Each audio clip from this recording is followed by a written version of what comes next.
Estudo do Evangelho de Jesus, livro de Apocalipse. Apocalipse. Apocalipse de João.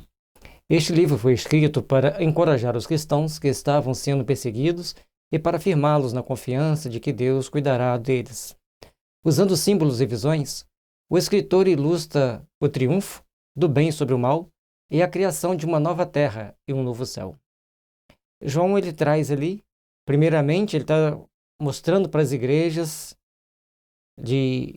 ali da região da Anatólia, que hoje é a Turquia, o que iria suceder a essas igrejas. Depois ele vai vendo coisas mais futuristas, mais para frente. De todas as formas, as pessoas ficam assustadas com a situação. Logicamente que nós vamos trazer uma interpretação daquilo que nós conseguimos entender. Nada muito futurista, nada muito passadista, mas sempre dentro do equilíbrio e buscando entender e nos esclarecer para melhor vivenciarmos o Evangelho. Aqui nós temos o mapa das 7 cidades, onde ficavam as 7 igrejas, às quais o Apocalipse se refere, que a gente vai ver agora. E mais à frente a gente vai colocando, na hora que for fazendo o estudo, o nome atual que elas têm. E uma delas a gente não achou nenhuma referência onde ela ficava. Ela é mais ao sul, conforme a gente vê. A única que existe até hoje é Esmirna. Esta daqui, que fica aqui na porção oeste da Turquia, bem na fronteira com a Grécia. A ilha de Patmos, onde João o Evangelista passou um grande tempo da sua vida como prisioneiro. Os romanos não queriam matá-lo, porque não era a ordem superior de Jesus. Jesus disse que ele deveria ficar aqui até enquanto o corpo dele aguentasse.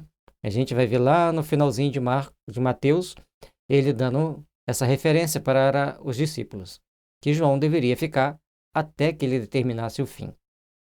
Então nós temos a cidade de Éfeso, Esmirna, Pérgamo, Tiatira, Sardes, Filadélfia e Laodiceia. Essas 7 igrejas, nessas 7 cidades que ficavam localizadas, para cada uma vai ter um recado.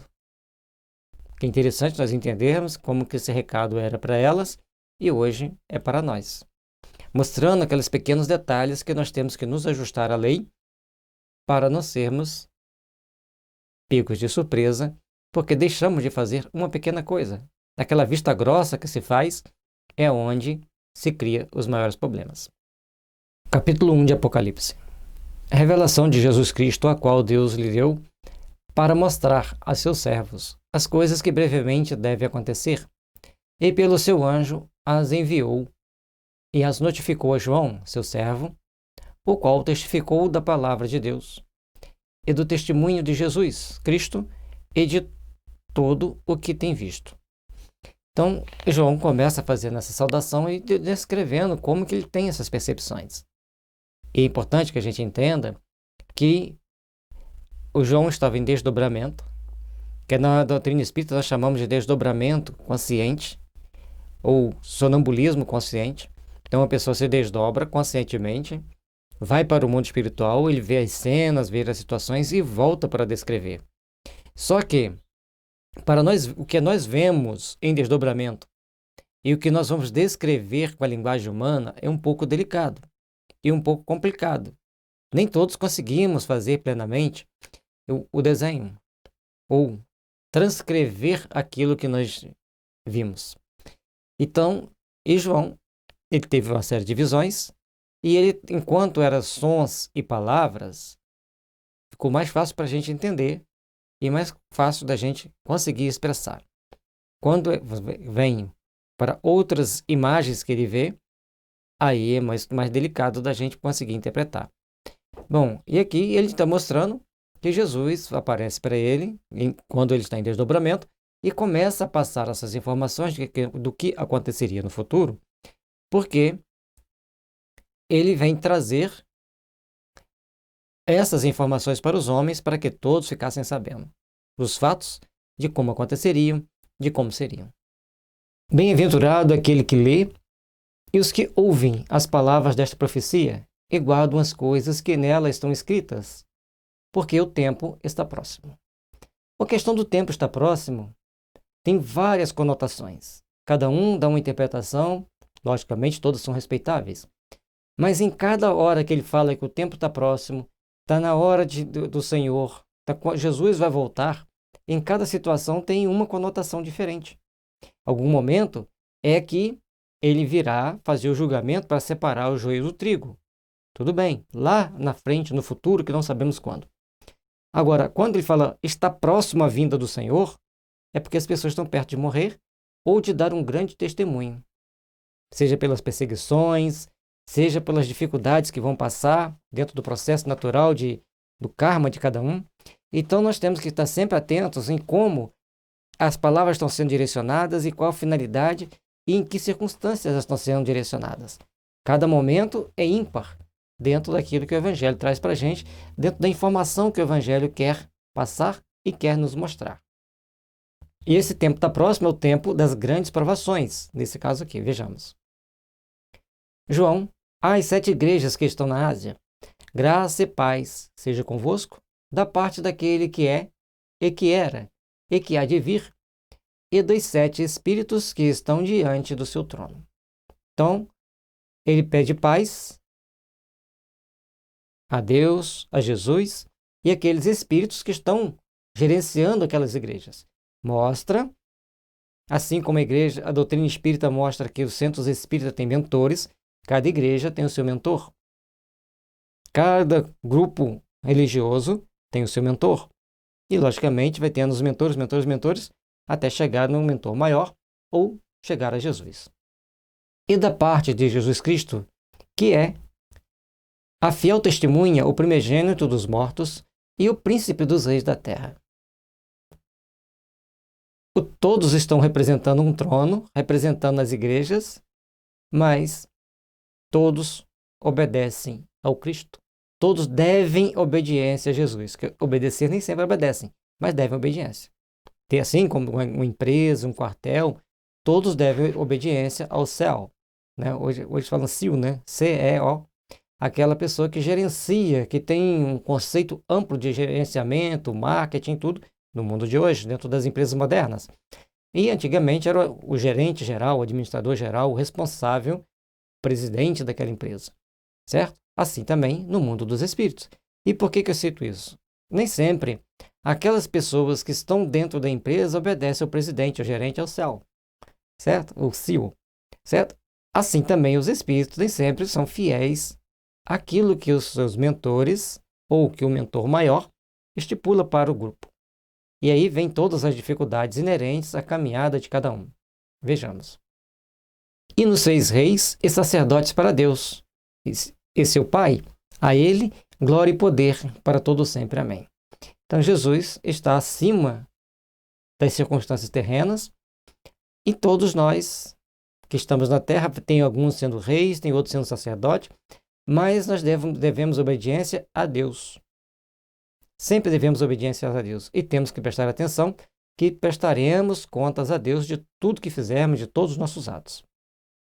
Eis que vem com as nuvens, e todo olho o verá, até os mesmos que o transpassaram, e todas as tribos da terra se lamentarão sobre ele. Sim, amém. Em um dado momento, no futuro distante, que não sabemos quando, Jesus virá sobre as nuvens e todos, mesmo aqueles que o traspassaram o quê? O levaram à morte, o verão e serão julgados, como todas as tribos. E as tribos que se refere são todos os grupamentos humanos, todas as raças, todas as características das personalidades. As 12 tribos são 12 personalidades que existem na Terra. Logicamente que vai ter as intermediárias entre umas e outras, mas ali é uma característica geral. Até quando a gente pega a tradução dos nomes, é aqueles que vão estar, aqueles grupamentos, aquilo que representa as pessoas que têm aquelas ideias, aqueles pensamentos, aquelas ações. E por que Israel tinha toda aquela constituição, toda aquela organização? Porque era necessário um país organizado numa estrutura teológica para que, em cima dessa estrutura, pudesse trabalhar pelo Cristo. E o plano inicial era que eles assumissem a responsabilidade de divulgar o Evangelho, assumisse o compromisso de gerenciar os ensinamentos do Evangelho e, com isso, conquistariam o mundo. Mas eles perderam. Acabaram sendo absorvidos pelo mundo, e o mundo, cada um segue o Cristo de uma forma, ninguém consegue entender perfeitamente, porque quem tinha todo o preparo inicial para compreender e aprender, e explicar, e divulgar e ensinar, deixou na mão de outros. E esses outros não souberam fazer tão bem o trabalho como deveria, sem crítica a ninguém, fazendo apenas uma análise dos fatos. Conforme os Espíritos nos mostram, a responsabilidade dos judeus, a sua descendência cobrirá toda a terra. Por quê? Eles deveriam procurar ensinar o Evangelho, abraçar a causa do Evangelho e ensinar para todo o mundo. E todos vivenciariam as situações, a reforma íntima, todo o ensinamento do Cristo naturalmente, porque eles seriam os guardiães deste Evangelho. O que não fizeram, deixou para que outros fizerem. E Roma fez a seu jeito. A grande dificuldade do ser humano se enquadrar à vontade divina. Portanto, quando a gente ver aqui, o anjo vai estar falando para João das dificuldades de cada diretor físico das igrejas e dos seus respectivos mentores no plano espiritual, que não eram tão firmes quanto deveriam ser. Vejamos. Eu sou o Alfa e o Ômega, o princípio e o fim, diz o Senhor, que é, e que era, e que há de vir, o Todo-Poderoso. Ele traz para nós que o Senhor, o Deus onipotente, é o que é desde o início do mundo até o fim, ou seja, toda a eternidade. Deus sempre é Deus, o Todo-Poderoso. Ele é o início e o fim. Ele é o transformador, aquele que cria, aquele que gera, aquele que dá vida. Portanto, devemos obedecer a Deus e respeitar e ficarmos muito atentos aos ensinamentos que o Senhor traz para nós. Eu, João, que também sou vosso irmão e companheiro da aflição, e no reino e na paciência de Jesus, estava na ilha chamada Patmos, por causa da palavra de Deus e pelo testemunho de Jesus Cristo. Então, João se localiza na história, nos fatos e onde ocorreram os fenômenos. Ele, isolado na ilha, preso, para não divulgar o evangelho mais, porque todos que chegavam perto de João automaticamente se convertiam, porque a radiação de amor de João era algo transcendente e fora dos padrões comuns que nós entendemos aqui. E por isso, nós temos que procurar prestar atenção em cada um dos detalhes, porque a partir do momento que João irradia esse amor, ele então tem a responsabilidade de divulgar para nós esses conhecimentos tão fundamentais para o nosso entendimento, para o nosso despertar de um novo amanhã. Eu fui arrebatado em espírito no dia do Senhor. Eu vi detrás de mim uma grande voz, como de trombeta. A partir do momento que ele é arrebatado, ele está em êxtase, ou em desdobramento espiritual consciente. E ele ouve então atrás dele uma voz parecendo uma trombeta, que dizia: o que vês, escreve-o num livro e envia-o às 7 igrejas que estão na Ásia, a Éfeso e a Esmirna, a Pérgamo e a Tiatira, e a Sardes, e a Filadélfia, e a Laodiceia. Então, essas 7 igrejas deveriam ler, ver e ouvir o que estava nessas cartas. E virei-me para ver quem falava comigo, e virando-me vi 7 castiçais de ouro. Aqui começam os símbolos que a gente tem que procurar entender. Aquele símbolo dos 7 castiçais, 3 para um lado, 3 para o outro e 1 no meio, tem uma representação. 7 seria o número perfeito do equilíbrio, mas e por que de ouro? Porque a luz que vinha para aquele momento era uma informação de ouro para ser guardada no coração de todos nós. Assim como a luz do Mestre, a luz divina, a luz que Jesus trouxe para nós, é uma luz que nunca se corrompe. E, portanto, a iluminação que nós temos aqui na Terra, ou melhor, o metal que nós temos aqui na Terra, que teoricamente nunca se corrompe, seria o ouro, possivelmente conhecido naquela época. Hoje tem outras ligas de metais extremamente resistentes, mas naquele momento naquela época, o ouro era quem desempenhava essa função. E no meio dos 7 castiçais, um semelhante ao Filho do Homem, vestido até os pés, de uma veste comprida e cingindo pelo peito com um cinto de ouro. E aí a gente vai ver o seguinte: um dos castiçais não é mais um castiçal, é o Filho do Homem, mas ele não fala qual deles. Em qual das sequências está o Filho do Homem assumindo essa personalidade naquele castiçal. Ou seja, a partir do momento que João vê os castiçais, na sua visão psíquica, na sua vidência espiritual, automaticamente, devido à plasticidade das vidências, dos fenômenos de vidência que o espírito pode captar, ela sofre uma transformação. E um dos castiçais, então, apresenta-se como o Filho do Homem. Isso é muito comum, o vidente está olhando, ele vê um cachorro, depois o cachorro vira um cavalo, depois vira um gato, depois vira um ser humano. Um exemplo só, tá, gente? Então, a vidência, ela tem uma plasticidade muito grande. Por isso que é importante entender Kardec para entender Jesus. Lembre-se que ele está em desdobramento, vendo em espírito, que nós chamamos na doutrina espírita de mediunidade de desdobramento consciente, ou fenômeno de desdobramento consciente. E observem que ele está com uma roupa branca e com cinto de ouro no peito, e não na cintura como deveria estar. No peito, quer dizer, no coração, irradia-se uma luz intensa, dourada, que chama atenção, ou um ponto de grande valor, porque o ouro é até hoje um dos metais mais valiosos. Tem outros metais mais caros, mas são manipulados em laboratório. A partir das terras raras, tá? Que aí não seria metal, mas seria uma terra rara manipulada, não é metal, não é a metal. Quem já estudou química sabe que nós temos os metais, temos os ametais, temos os gases e temos as terras raras e os semimetais. Tem várias classificações, quando eu vou lembrar todos agora. E depois os gases nobres, que nunca se misturam. Então vamos voltar. E o ouro é um metal dos mais valiosos. E normalmente um dos que brilham mais quando está bem polido.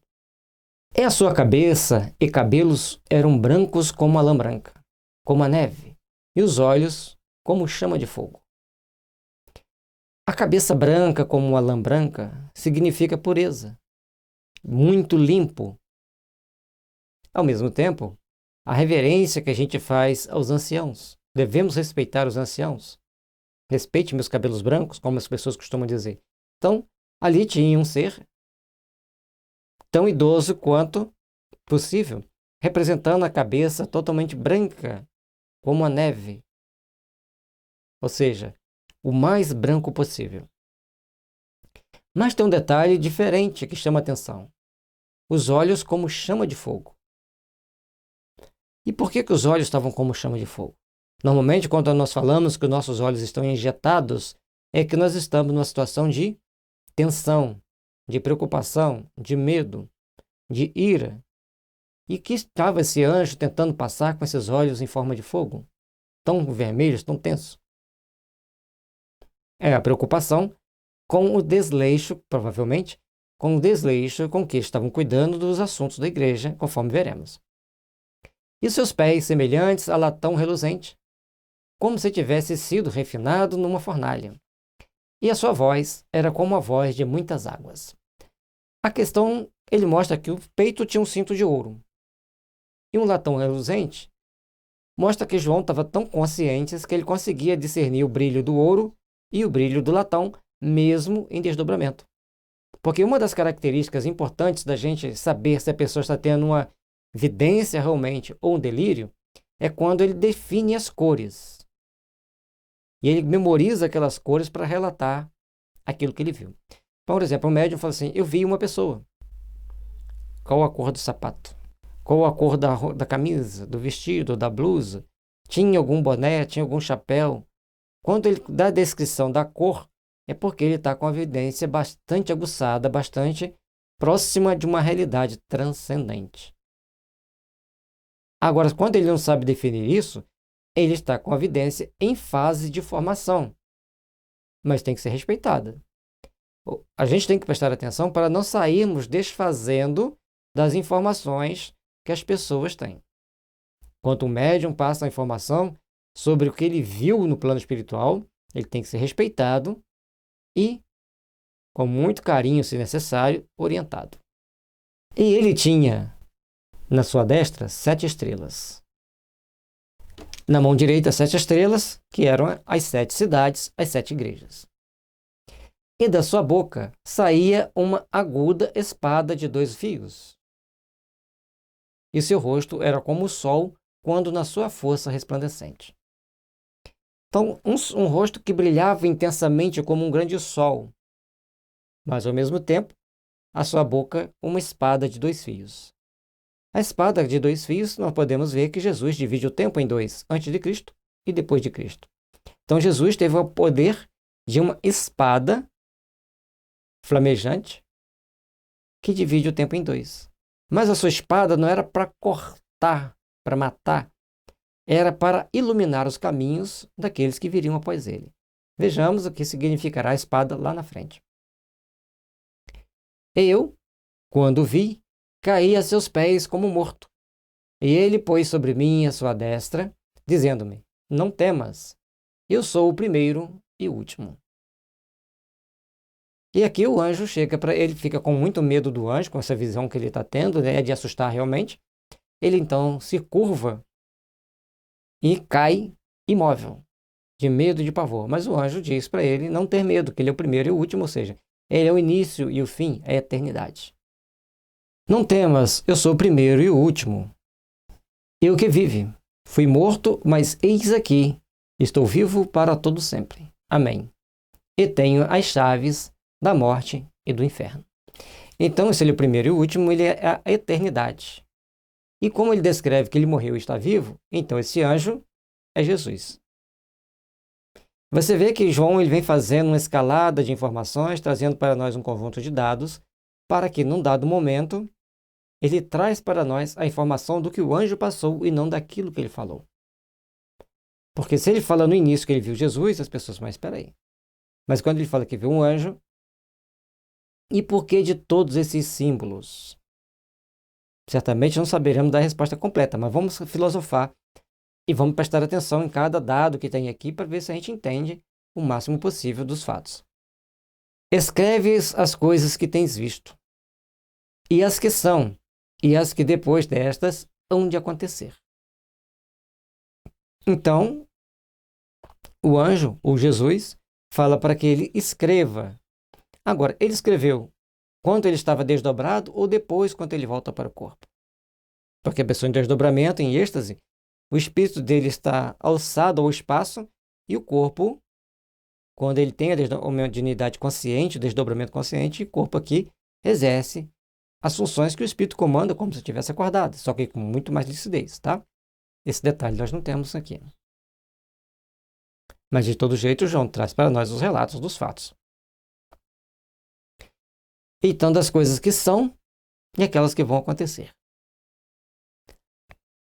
O mistério das 7 estrelas que vistes na minha destra e a dos 7 castiçais de ouro. As 7 estrelas são os anjos das igrejas e os 7 castiçais que vistes são as 7 igrejas. Então, aqui ele traz essa revelação primeira, mostrando que existe as 7 estrelas. São os anjos das 7 estrelas, das 7 igrejas. E mostra para nós que as igrejas têm um mentor. E os anjos são quem? Espíritos. Espíritos superiores, espíritos puros, espíritos designados por Jesus ou por as autoridades espirituais daquela região para gerenciar aquele templo. É importante entendermos que o templo tem alguém que gerencia. Então, quando a doutrina espírita tem os mentores nas casas espíritas, está na Bíblia. E principalmente em João, Apocalipse, quando o próprio Jesus diz que tem os anjos que gerenciam aquelas igrejas. Cada um com a sua dificuldade, vejamos. E aqui, então, a gente pede a Jesus as bênçãos do entendimento, da compreensão, para continuarmos compreendendo o Evangelho, os ensinamentos, principalmente os ensinamentos de João, porque são muito importantes.